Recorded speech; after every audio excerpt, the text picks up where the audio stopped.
Hello students, हम लोग अभी इस वीडियो के अंदर क्लास 9th के मंथली एग्जामिनेशन 2023 के अंदर जो हो रहा है उसी में से साइंस जो कंपलसरी सब्जेक्ट है उसमें से जितने भी ऑब्जेक्टिव क्वेश्चन होंगे होंगे उन सभी ऑब्जेक्टिव क्वेश्चन को पूरे डिटेल के साथ इस वीडियो के अंदर कवर करने वाले हैं। साथ में हम आप लोगों को एक्स्ट्रा फैक्ट भी बताएंगे ताकि आने वाले दिनों में जब सवाल वहां से पूछे तो आपसे बन सके।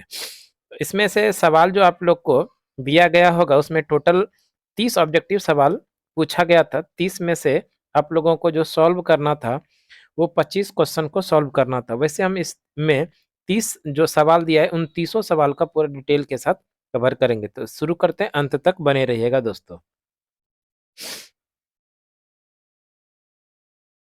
सवाल नंबर 3 में है, निर्वात में स्वतंत्रता पूर्वक गति करते हुए सभी पिंड क्या होते हैं? इसकी त्वरण जो होता है वो समान रहते हैं। त्वरण समान होगा होगा निर्वात में स्वतंत्रता पूर्वक गति करते हुए सभी पिंडों का त्वरण समान। Option number B is the correct answer. अगला सवाल क्वेश्चन नंबर 4 में है, किसी m द्रव्यमान की वस्तु जिसका वेग v है का संवेग होगा। किसी m द्रव्यमान की वस्तु जिसका वेग v है इसका जो संवेग होगा वो होगा एम भी। एम भी ऑप्शन नंबर डी के अंदर है, तो option number D is the correct answer.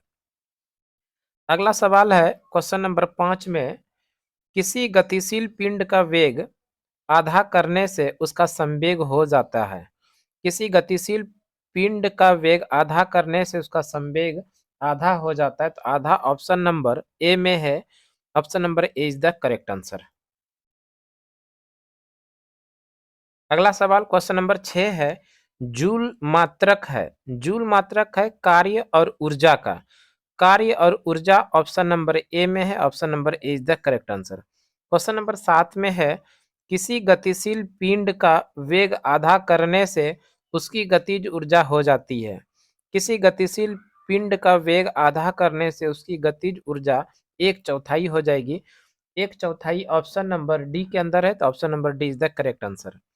अगला सवाल क्वेश्चन नंबर 8 में है, किस ताप पर पानी का घनत्व महत्तम होता है? किस ताप पर पानी का घनत्व अधिकतम होता है? तो वो 4 डिग्री सेंटीग्रेड पर पानी का ताप जो होता है वो मैक्सिमम होता है। Option number D is the correct answer.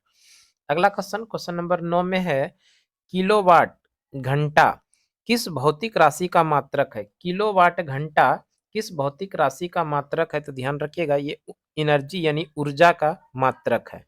ऊर्जा option number C is the correct answer. Question number 10 में है, 15 केजी का एक पिंड 15 केजी का एक पिंड 6 मीटर प्रति सेकंड की चाल से चल रहा है। पिंड की गतिज ऊर्जा कितनी होगी? इस प्रश्न का जो सही आंसर होगा वो 270 जूल हो जाएगा। 270 joule option number a is the correct answer. अगला सवाल क्वेश्चन नंबर 11 में है, निम्नलिखित में कौन यौगिक है? 11 नंबर का जो सही सवाल आंसर होगा यौगिक है iodine. Iodine option number B में है। Option number B is the correct answer. अगला सवाल क्वेश्चन नंबर 12 है, निम्नलिखित में कौन भौतिक परिवर्तन है? निम्नलिखित में कौन भौतिक परिवर्तन है? जल का जमना जो है एक प्रकार का भौतिक परिवर्तन है। Option number B is the correct answer. कोयले का जलना ये रासायनिक परिवर्तन है। लोहे में जंग लगना ये भी रासायनिक परिवर्तन है, जबकि जल का जमना ये भौतिक परिवर्तन है। अगला सवाल क्वेश्चन नंबर 13 में है, F2SO4 होल 3 में Fe यानी कि लोहे की संयोजकता क्या है?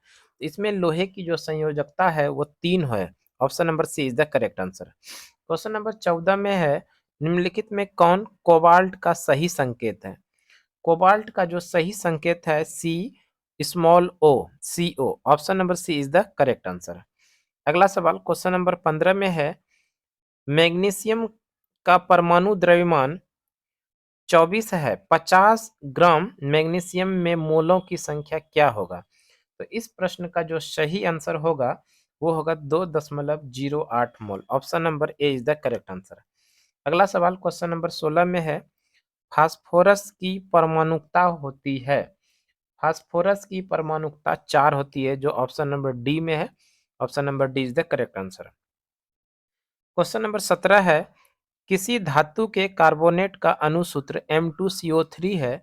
इस धातु के क्लोराइड का अणुसूत्र होगा M। इस प्रश्न का जो सही आंसर होगा वो MCl3 होगा, जो ऑप्शन नंबर डी के अंदर है। तो option number D is the correct answer. अगला सवाल देखते हैं, क्वेश्चन नंबर 18। सवाल है, एक मोल में परमाणुओं की संख्या होती है। तो मोल यानी एवोगाड्रो संख्या का मान पूछा गया है। तो ये जो होता है एवोगाड्रो संख्या, वो होता है 6.022 गुने 10 पे पावर 23। तो option number a is the correct answer. अगला सवाल क्वेश्चन नंबर 19 में है, 0.5 मोल जल के अणुओं का द्रव्यमान है। 0.5 मोल जल के अणुओं का द्रव्यमान जो होगा वो होगा 9 AMU, जो ऑप्शन नंबर बी में, option number B is the correct answer.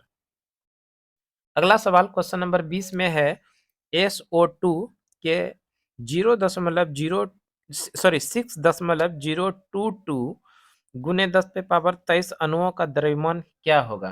तो इसमें जो सही आंसर होगा वो 64 ग्राम होगा, जो ऑप्शन नंबर डी के अंदर है। अगला सवाल क्वेश्चन नंबर 21 में है, भोजन में लौह खनिज की कमी से होने वाला रोग कौन सा है। भोजन में लौह की कमी से होने वाला रोग जो है वो है anaemia. Anaemia option number B में है, option number B is the correct answer. Question number 22 में है, असंतुलित आहार के कारण होने वाला रोग निम्न में से कौन है। असंतुलित आहार के कारण होने वाला जो रोग है वो है हीन ताजनित रोग। हीन ताजनित रोग, जो ऑप्शन नंबर सी में, option number C is the correct answer. अगला सवाल है क्वेश्चन नंबर 23। एक व्यक्ति स्वस्थ तब कहलाता है जब वह मुक्त होता है। एक व्यक्ति स्वस्थ तब कहलाता है, वह किससे मुक्त होता है, तो स्वस्थ व्यक्ति कहलाता है। तो रोग एवं मानसिक तनाव से अगर वो मुक्त है तो वह स्वस्थ कहलाएगा। Option number B is the correct answer. अगला क्वेश्चन नंबर 24 में है, निम्न में कौन संवहनी पौधे है। संवहनी पौधे फर्न है। फर्न ऑप्शन नंबर सी में है, option number C is the correct answer.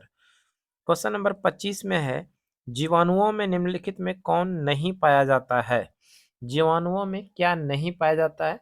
केंद्रक भी नहीं पाया जाता है, केंद्रिका भी नहीं पाया जाता है, और केंद्रक झिल्ली भी नहीं पाया जाता। तो इनमें से कोई नहीं आंसर इसका सही हो जाएगा।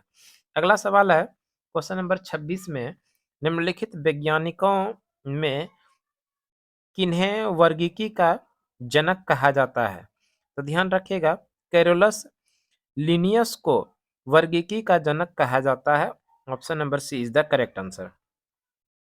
क्वेश्चन नंबर 27 में, किस फाइलम के जंतु के शरीर का उत्तक नहीं विद्यमान होता है। किस फाइलम के जंतु के शरीर में उत्तक विद्यमान नहीं होता है, वो होता है पोरीफेरा में। पोरीफेरा ऑप्शन नंबर ए में, option number a is the correct answer. अगला सवाल क्वेश्चन नंबर 28 में है, धान एवं गेहूं किस प्रकार के पौधे हैं। धान एवं गेहूं एक बीजीय पौधे हैं, एक बीजपत्री पौधे हैं। Option number a is the correct answer. अगला सवाल है क्वेश्चन नंबर 29 में, पादप जगत का सबसे बड़ा समूह है। पादप जगत का सबसे बड़ा समूह कवक है। कवक ऑप्शन नंबर बी में है, option number B is the correct answer. अगला सवाल क्वेश्चन नंबर 30 है, समुद्री घोड़ा किस वर्ग का सदस्य है। समुद्री घोड़ा मत्स्य यानी फिश वर्ग के सदस्य का एक सदस्य है। Option number D is the correct answer.